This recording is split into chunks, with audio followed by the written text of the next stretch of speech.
Hello' everyone, গীত music চেনেললৈ সকলোকে স্বাগতম জনাইছোঁ। আজি মই লৈ আহিছোঁ আপোনালোকলৈ এটা সুন্দৰ ৰেচিপি। আজি আমি বনাম এটি খাটি অসমীয়া ৰেচিপি, সৰু মাছেৰে খাৰৰ আঞ্জা। আৰু ইয়াৰ কাৰণে লাগিব অকণমান মিঠাতেল, দুটা কেঁচা জলকীয়া লৈছোঁ, অকণমান পাঁচফোৰণ আৰু মাছ, আৰু লৈছোঁ খাৰ। এইখিনি আগতে মই ৰেডি কৰি লৈছোঁ, পানী মিহলাই খাৰখিনি মই ৰেডি কৰি লৈছোঁ।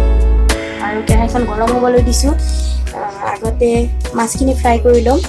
এটা কথা মন কৰিব, মাছখিনি ফ্ৰাই কৰোঁতে কিন্তু হালধি ব্যৱহাৰ নকৰোঁ, যিহেতুকে খাৰৰ আঞ্জা।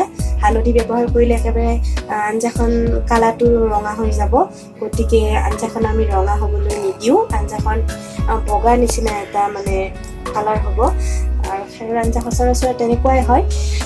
তো আমি এতিয়া কেৰাহীত আমি তেলখিনি দি লওঁ।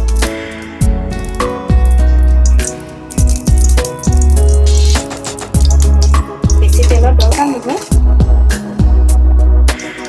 তেল আমি দি লৈছোঁ, আৰু মাছখিনিত আমি আগতীয়াকৈ নিমখ সানি ৰাখিছোঁ। এতিয়া 2 মিনিটমান আমি মাছখিনি কেৰাহীটো গৰম হ'ব দিম, আৰু তাতে মাছখিনি ফ্ৰাই কৰি ল'ম।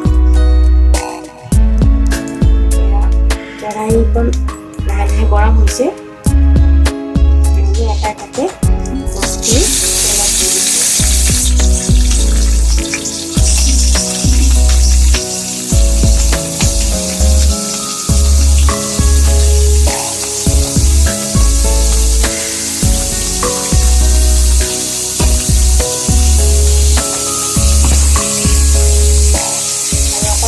ভাজি ল'ম এতিয়া মাছখিনি। খুব বেছি মৰমৰীয়া কৰিব নালাগে, 4-5 মিনিটমান দুয়োফালে ইটিকে ভাজি ল'ম। তাৰপিছত আমি চব্জিখিনি খাৰৰ আঞ্জাখিনি বনাম। এতিয়া মাছখিনি এইটো চাইডে অলপমান ফ্ৰাই হ'ল, এতিয়া আমি উল্টাই দিম আঞ্জা চাইডে।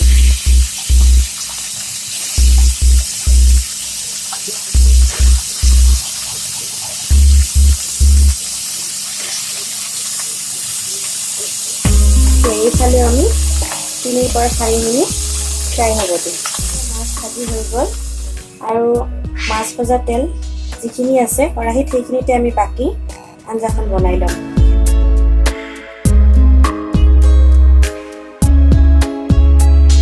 গেছৰ জুইটো লোটো মিডিয়াম ফ্লেমত ৰাখিব।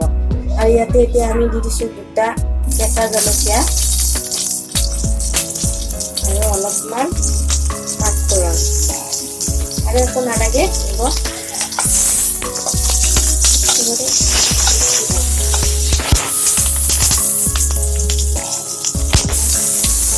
পৰিছে। জলকীয়া দিলে অকণমান ফুটি পৰে, সাৱধান হ'ব নিজে। আৰু এইখিনি খাৰ আমি ৰেডি কৰি থৈ দিছিলোঁ, এইখিনি এতিয়া ইয়াত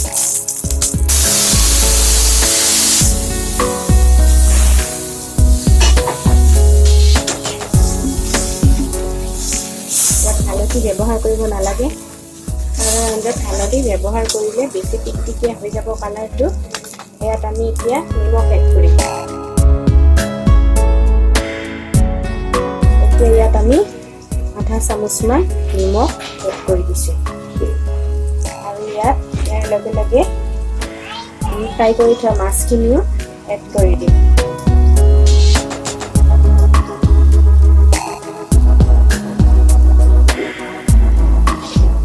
আৰু এইখিনি আমি 5-7 মিনিট এনেকৈ ঢাকনি লগাই উতল আহিব দিম।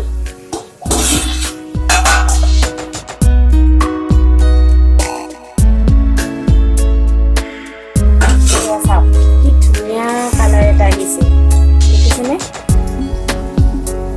খাৰৰ আঞ্জাৰ কালাৰটো ধুনীয়াকৈ ইয়াত ফুটি আহিছে।